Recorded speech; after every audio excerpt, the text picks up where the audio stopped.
farthest from the door was a low bedstead, on which lay two skeletons, embedded in a little heap of dry dust. With beating hearts we went forward to examine them.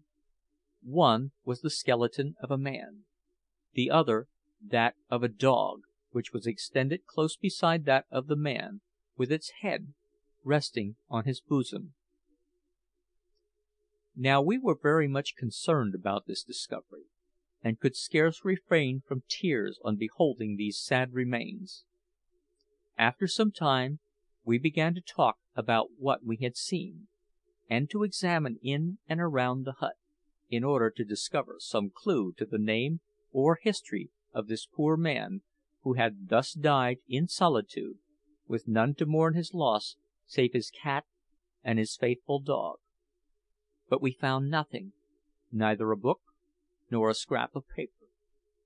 We found, however, the decayed remains of what appeared to have been clothing and an old axe; but none of these things bore marks of any kind, and indeed they were so much decayed as to convince us that they had lain in the condition in which we found them for many years.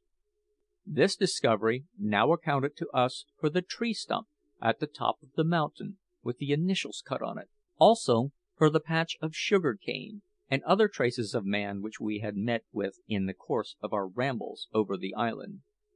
And we were much saddened by the reflection that the lot of this poor wanderer might possibly be our own after many years' residence on the island, unless we should be rescued by the visit of some vessel or the arrival of natives.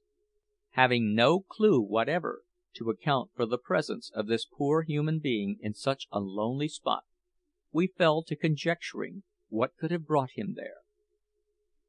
I was inclined to think that he must have been a shipwrecked sailor, whose vessel had been lost here, and all the crew drowned except himself and his dog and cat.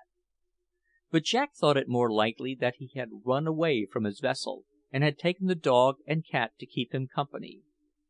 We were also much occupied in our minds with the wonderful difference between the cat and the dog.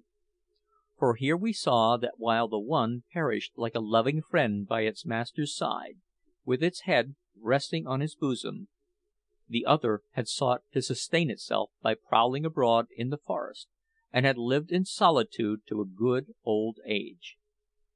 However, we did not conclude from this that the cat was destitute of affection, for we could not forget its emotions on first meeting with us; but we saw from this that the dog had a great deal more of generous love in its nature than the cat, because it not only found it impossible to live after the death of its master, but it must needs, when it came to die, crawl to his side and rest its head upon his lifeless breast.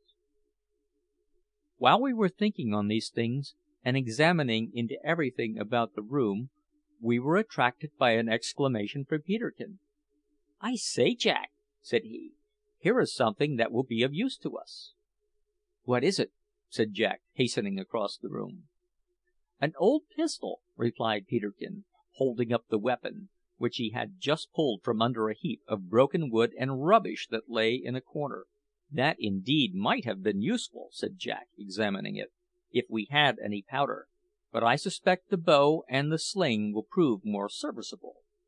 "True, I forgot about that," said Peterkin; "but we may as well take it with us, for the flint will serve to strike fire with when the sun does not shine."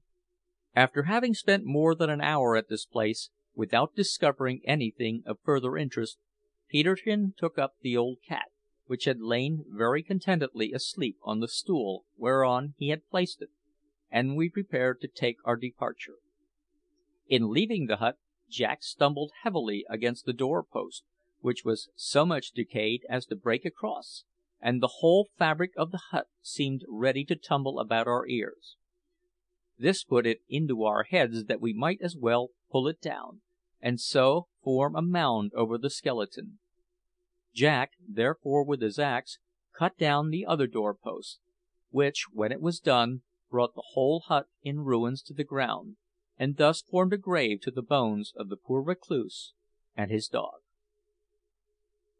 Then we left the spot, having brought away the iron pot, the pistol, and the old axe, as they might be of much use to us hereafter.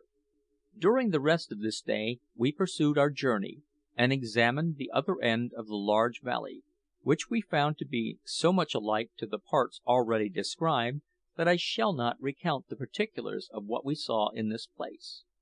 I may, however, remark that we did not quite recover our former cheerful spirits until we arrived at our bower, which we did late in the evening, and found everything just in the same condition as we had left it 3 days before.